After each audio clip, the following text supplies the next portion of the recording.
మాత్రం ఒక పక్క హరీష్ రావు కూడా మాట్లాడుతున్నారు. లోపలికి వస్తే రేవంత్ రెడ్డికి ఎందుకు అంత భయం అని అంటా ఉన్నా అంటే మీరు గతంలో చేసుకున్న 12,000 కోట్ల చీకటి ఒప్పందాలు బయటకు వస్తాయేనా? ఢిల్లీ కాంగ్రెస్ మిమ్మల్ని ప్రశ్నిస్తుందని భయం అవుతుందా? ఢిల్లీ కాంగ్రెస్ ముందు మీరు ఎక్స్పోజ్ అవుతున్నారని భయపడుతున్నారా?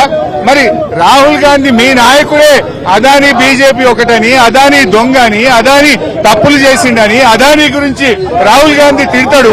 నువ్వేమో చీకట్లో ఒప్పందాలు చేసుకుంటావు, అలాయి బలాయి చేసుకుంటావు, మా అదానీతోని వేల కోట్ల రూపాయలు అగ్రిమెంట్ చేస్తున్నావు. ఇది ఎక్కడి న్యాయమో అని నేను ఈ రోజు రేవంత్ రెడ్డిని అడుగుతా ఉన్నా.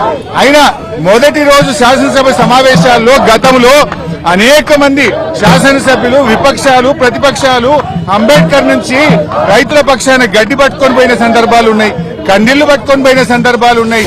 నిరసన రూపాల్లో ప్రభుత్వంని తట్టి లేపడానికి, ప్రభుత్వం మీద ఒత్తిడి పెంచడానికి, ప్రభుత్వ తప్పిదాలు ఎత్తి చూపడానికి ప్రతిపక్షాలు వివిధ రూపాల్లో ప్రయత్నం చేస్తాయి.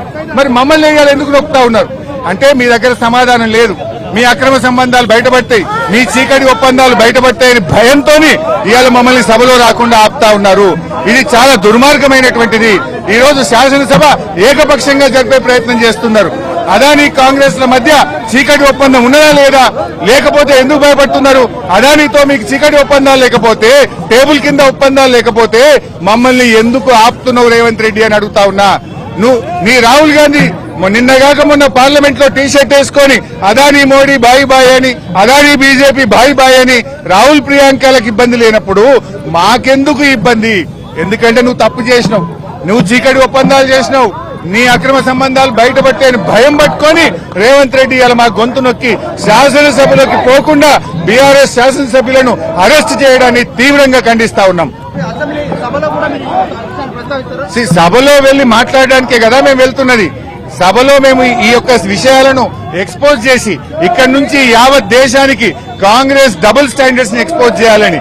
గల్లీ కాంగ్రెస్ ఒక తీరు, ఢిల్లీ కాంగ్రెస్ ఒక తీరు. ఢిల్లీ కాంగ్రెస్ ఏమో అదానీ చోర్ హే అంటాడు, గల్లీ కాంగ్రెస్ ఏమో అదానీ భాయి భాయి అంటున్నాడు.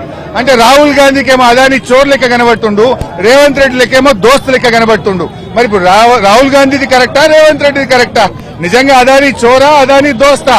ఇలా రాహుల్ గాంధీది ఒక డైలాగ్ ఎట్లుంటది, ఇలా రేవంత్ రెడ్డి ఒకటి ఎట్లుంటది? ఇద్దరు ఒకే పార్టీ కదా. మీ నాయకుడు ఒక తీరు, నీదొక తీరా రేవంత్ రెడ్డి అని మేము అడుగుతా ఉన్నాం. ఇది అరెస్టులకు సంబంధించిన మాత్రం ఒక పక్క ఆదాని కావచ్చు, అదే రేవంత్ రెడ్డికి సంబంధించిన తీరు ఎలా ఉంటుంది, గతంలో ఏ విధంగా ఉంటుందనే దానిపైన కూడా ప్రజెంట్ మనం